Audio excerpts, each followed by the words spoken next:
और जैसे जैसे चुनाव आगे बढ़ रहे हैं वैसे वैसे चुनावी हमले भी तेज होते जा रहे। प्रधानमंत्री मोदी ने एक बार फिर सनातन के अपमान का आरोप इंडी गठबंधन पर लगाया।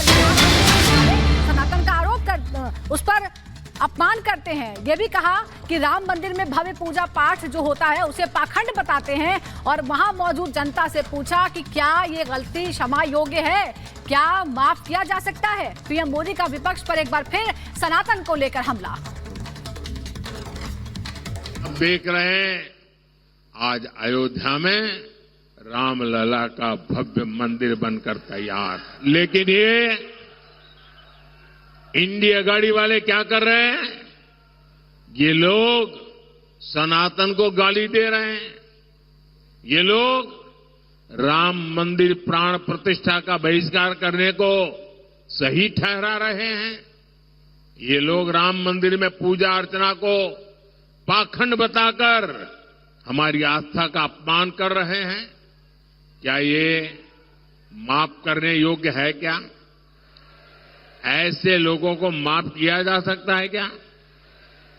साथियों, मराठवाड़ केवल एक इलाका नहीं, ये हमारे भारत का सुरक्षा कवच है।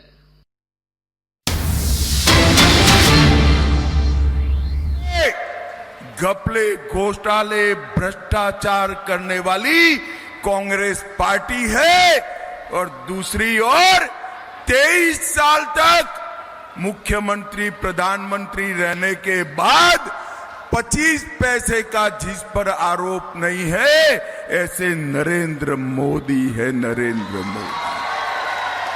एक और ये राहुल बाबा और उनकी बहना हर 3 महीने में विदेश में वेकेशन करते हैं।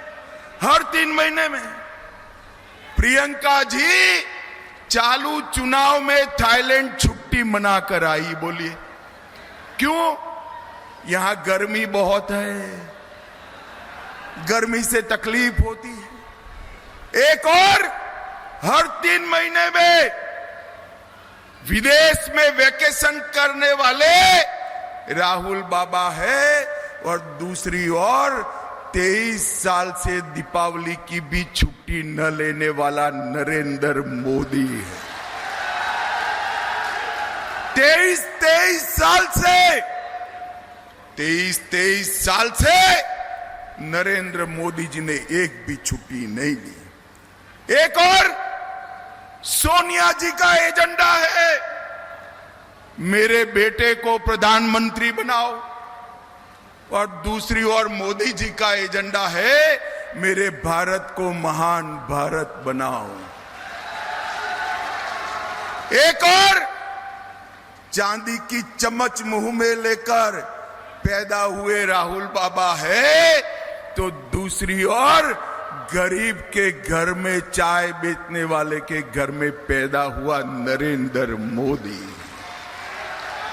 एक और गरीबी हटाओ के खोखले नारे देने वाले लोग हैं, और दूसरी ओर 80 करोड़ गरीबों का कल्याण करने वाला नरेंद्र मोदी है। ये दोनों के बीच में पसंदगी करनी है। भीलवाड़ा वालों, बताओ आपकी पसंद क्या है भाई? आपकी पसंद क्या है? जोर से बताओ जरा। भाई और बहनों, सिर्फ भीलवाड़ा की नहीं, पूरा पश्चिम उत्तर दक्षिण मैं जहां पर भी जाता हूं, हर जगह मोदी मोदी मोदी मोदी के नारे लगते हैं। और हर जगह हम कुछ बोले इसके पहले कहते हैं, अब की बार, जरा जोर से बोलिए, अब की बार। मित्रों, मोदी जी को वोट देने का मतलब है महान भारत की रचना करना। जब आप हमारे प्रत्याशी को वोट देंगे, दामोदर अग्रवाल जी, दामोदर जी खड़े हो जाइए। जब आप दामोदर जी को वोट देंगे, इनके सामने कमल निशान पर वोट दोगे, तो समझ कर लेना आपका एक दिया हुआ दामोदर जी को हर वोट नरेंद्र मोदी को प्रधानमंत्री बनाने वाला है।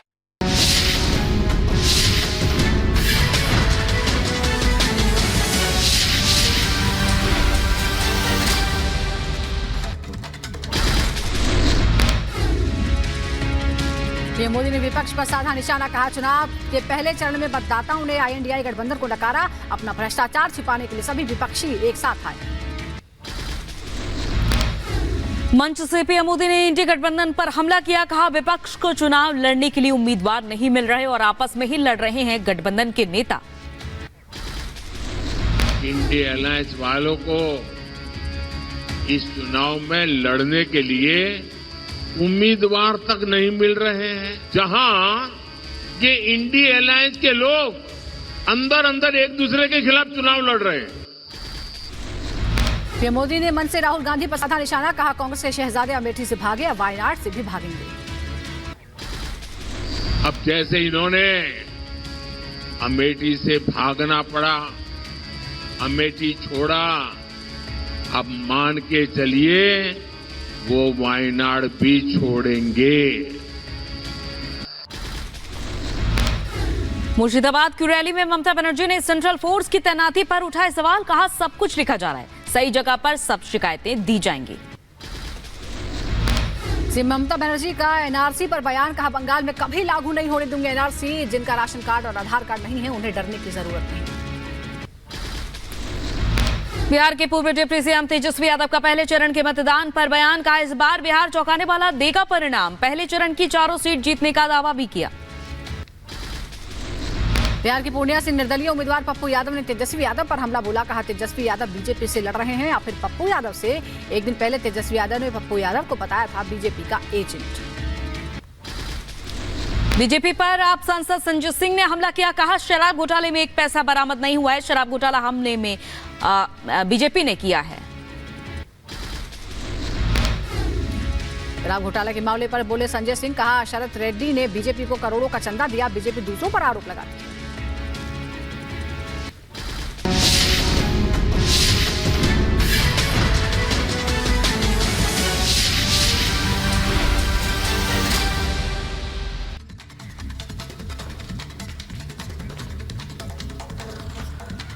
और अब बात करते हैं जम्मू कश्मीर की, जहां ऊपरी हिस्सों में लगातार बारिश हो रही है और अब धीरे धीरे यही बारिश आफत बन रही है लोगों के लिए, जहां बारिश के बाद कई जगहों पर समस्याएं उत्पन्न हो रही हैं। जरा रिपोर्ट देखिए।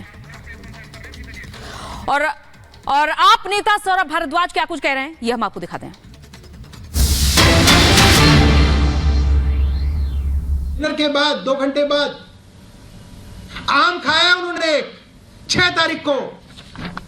सुन ले एलजी कान खोल के, घर के लोग भी खाते आम, जिनको डायबिटीज होता देते हैं आप अपने माँ बाप को कि खा लो पापा, एक आम खा लो, क्या हो जाएगा, इंसुलिन ले लेना। 6 तारीख को आम खाया है, 12 तारीख को 320 शुगर हो जाएगी अरविंद केजरीवाल की। बदतमीजी कर रहे हैं सारे के सारे लोग, मारना चाहते हैं। 13 तारीख की 11 बजे की शुगर है,